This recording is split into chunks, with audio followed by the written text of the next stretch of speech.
Good rising, sacred souls. I am very grateful for your presence in this moment. Today I'm going to talk about the origins of Buddhism. The Buddha that we all know of was a black man. This is the reason why his hair is often depicted with woolly hair arranged in cornrows or a peppercorn style, characterized by tight, small curls. Ancient representations of Buddha in original statues show certain features associated with African heritage, such as a broad nose, full lips, and coiled hair. In a lot of Asian temples where the worship of Buddha continues, he is depicted as having dark skin. Similarly, within various ancient temples across Asia and India, a lot of deities are portrayed with woolly hair styled in the peppercorn pattern or dreadlocks. Furthermore, when observing the ears of Buddha, do they not bear a resemblance to the ears of certain individuals of African descent? Moreover, after extensive research, English historian and linguist Godfrey Higgins wrote a comprehensive 2-volume work in 1833. Within his extensive publication, Higgins provides numerous references to the Buddha, describing him as a figure with a black complexion and woolly hair. This parallels the depiction of figures such as Krishna, whose name translates to the Black One. Only in later centuries, with the introduction of Buddhism beyond India, did the image of the Buddha evolve to include features associated with Chinese, Japanese, Korean, and other Asian cultures, as we recognize today. Nevertheless, it's important to acknowledge that historically, the original Buddha, the first of his kind, was of African descent. When we delve into the history of India, it is revealed to us that in the past, during a significant period, that the entire region was inhabited by two distinctive Negroid populations. One group exhibited a deep dark complexion, characterized by a flat nose and tightly curled hair, often referred to as nappy or peppercorn hair. The other group shared a similarly dark complexion, yet possessed a somewhat aquiline nose and straight hair. These black populations were the creators of the great Indus Valley civilization. This civilization, often referred to as the Harappan culture, was named after two important cities, Mohenjo-daro and Harappa. These cities were constructed around 3000 BC in southern India. Those big cities were the final result of smaller towns that had been developing since 6000 BC, but then about 1500 BC, a lot of invaders from the northern part of the world came into India like a big wave, which caused significant changes in the region's historical narrative. These intruders adopted the term Aryan, an ancient Sanskrit expression signifying noble one. Unfortunately, this term was later used by Adolf Hitler, the German dictator of World War II, who distorted it with other people so that it fits to the master race ideology during the 20th century. Today the term Aryan or Aryan Brotherhood is used amongst certain white supremacist groups.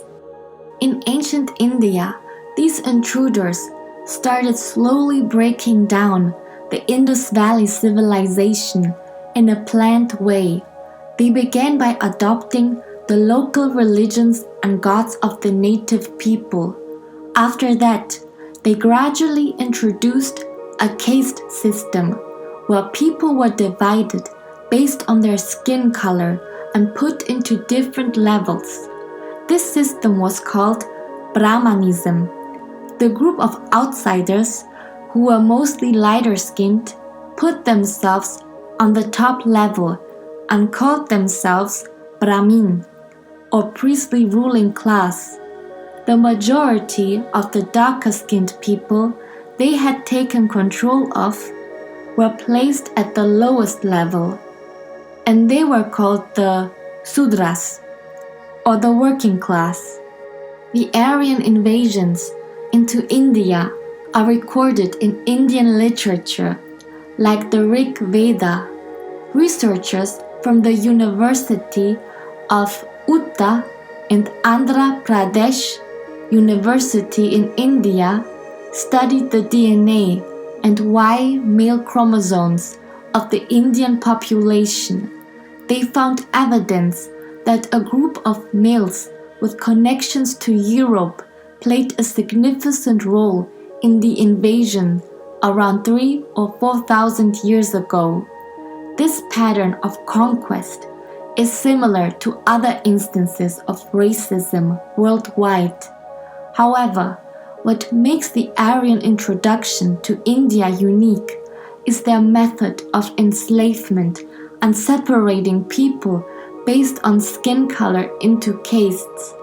They cleverly mixed this ideology with the beliefs already present in the region, creating a new religion and a way of life that later came to be known as Hinduism. Siddhartha Gautama, with his dark complexion, was born into this world. He earnestly sought a way to illuminate his people's lives and alleviate their suffering. From his personal enlightenment emerged a philosophy known as Buddhism. This groundbreaking philosophy provided a path to free millions of black and brown individuals from mental and psychological bondage. Buddhism offered a path to salvation, putting an end to the cycle of being born and reborn into enslavement. The Brahmins refused any connection with the Buddhists, considering themselves tainted and in need of purification if they even stepped into the shadow of a Buddhist. In the present time, an underprivileged class known as the Untouchables continues to exist in India. They are impoverished individuals of darker skin who find themselves at the very bottom of the caste ladder system. For an untouchable, reading sacred texts can result in the removal of their tongue by law. Their shadows falling on a Brahmin can lead to beatings or even death. Some may even find themselves having to wear a broom attached to their backs, using it to erase their footprints as they walk. Looking downward and avoiding eye contact with the Brahmin is a must. Shockingly, the women face frequent instances of rape, while their men are subjected to Brahmin-initiated killings, often escaping legal consequences. Astonishingly, all of these horrendous realities continue today under the protection of the law. In the face of these conditions, many aware untouchables turn to Buddhism as an avenue to break free from the oppressive caste system, a choice echoing through generations.